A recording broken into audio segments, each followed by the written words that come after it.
Hello, it's Orlando Caesar with another motivational monologue.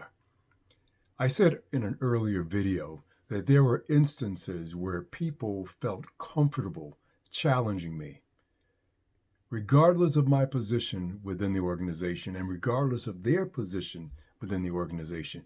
They felt comfortable enough that they would challenge me and ask me pretty difficult and pretty hard questions. But my philosophy with my people has always been you can say anything you want to me. You can challenge me anytime you want. But my rule of thumb was to be gentle with me. And what I meant by that was choose your words wisely. Now, many people who did not report to me did not ascribe to that philosophy. So the challenges would fly furiously. So over time, over my career, I developed what I guess you could call a gunslinger mentality, a gunslinger mindset, which takes me back to days growing up with my father, who you may have heard me say watched a lot of Western movies. So we were always back in the days of the gunslingers and Conestoga wagons and so forth and so on. But invariably, there would be word sent out that a gunslinger was coming into town. And those individuals who felt obligated to challenge that gunslinger would line up. So the gunslinger, with the gunslinger mentality, there are a few points that I want to illustrate about that particular role that they play. First of all, they had to focus on mastery. They had to practice to be the best at their craft because they knew challenges were coming. They also focused on innovation. They had to get better. They had to develop new techniques because they knew there was somebody ahead of them who could be faster, who could have more up-to-date equipment. So innovation was something that the gunslinger probably had in the back of their mind. And there was always experimentation, time where they would step away from the normal routine and practice, relentlessly practice, experimenting with different ways of shooting, with different equipment to ensure that when the moment came, they would emerge victorious. So there was that anticipation as well. They knew it was coming.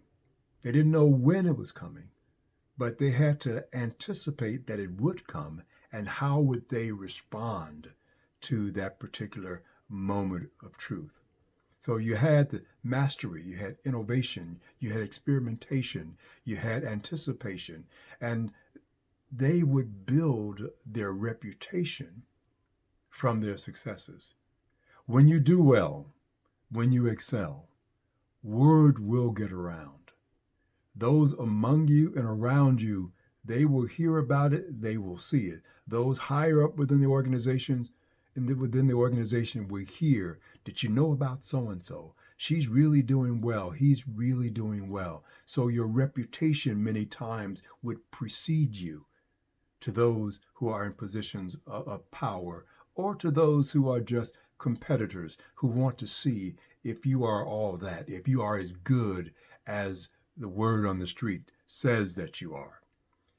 And then through all of this, you build confidence. Successful implementation builds confidence. When you do things well repeatedly, your confidence builds. As your competence builds, your confidence builds. And so in each of the consequences that you find yourself in, you will do well because you feel it's you. You know you can do it. I could think earlier in my career, we were launching a drug for breast cancer. And in our region, every individual had to stand before everyone in the region and give a presentation. Now, earlier in my career, I guess I did have that gunslinger mentality. So when my turn came, I was walking to the front of the room and I'm thinking, I'm the one you have to watch out for. because it's a competitive environment. I'm the one you have to be concerned about. I sat down, gave my presentation, and as I walked back to my seat, I was thinking, I told you I was the one you had to worry about. Later on that evening, the regional manager pulled me aside and said, Orlando, I want you to know that you gave the best presentation of anybody in the room today. So I thought you should know that. So I was confident. I felt good about it. But then over time, over the years, the last step came in, and that was that humility. You may know you're good. You may know that you excel. But how do you be humble with it?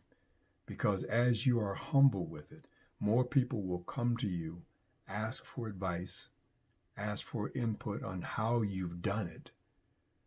And so your input, your influence can be maximized if you approach things with a humble state of mind. So although you're a gunslinger and although you know people are competing against you, you know that in the end, you have to still manifest that feeling of being humble. It's almost like mandatory humility should be a part of your repertoire because you want to be better yourself, but you also want to make others better. So, one of the things that one of my favorite actors would always say, Walter Brennan was the older guy who played in a lot of the Western movies. And he would say, they would ask him, well, they'll say something and he'll do something, he'll do it well. And he'll tell them, I'm doing this and I'm going to do it well. And he would say, well, no brag, just fact. No brag, just fact. Which is, he knew he was good at it. But that was probably not the best example of humility. But then I could also think about one of my wife's friends, and they would talk to her about being conceited. And she would say, I'm not conceited, I'm just convinced.